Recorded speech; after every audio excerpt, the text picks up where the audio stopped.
Closed doors, I'm a fool for your love.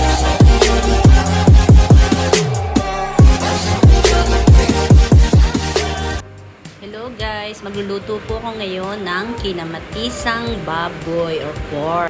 Hindi lang po mga ingredients, bawang, sibuyas, sili at kamatis. Lagyan na po tayo ng mantika. At isunod po natin ng sibuyas. Ayan, sinama ko na rin ng bawang para mas mabango. Haluin natin para mas masarap. Yan, maluto na siya, brown na siya ng konti.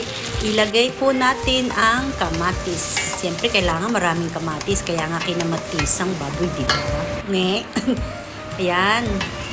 At ilagay natin ang sili. Pampasarap din po yan. Ilagay natin ang baboy. Pinakuluan ko po yan sa tubig na mayroong laurel at saka mayroong paminta at asin konti. Ayan, halu-haluin natin. Ayan, ganda ng bango. Kakagutom na. Yes, sarap. First time ko po nagluto nito. Sana masarap. Ayan, nilagyan ko na ng tubig.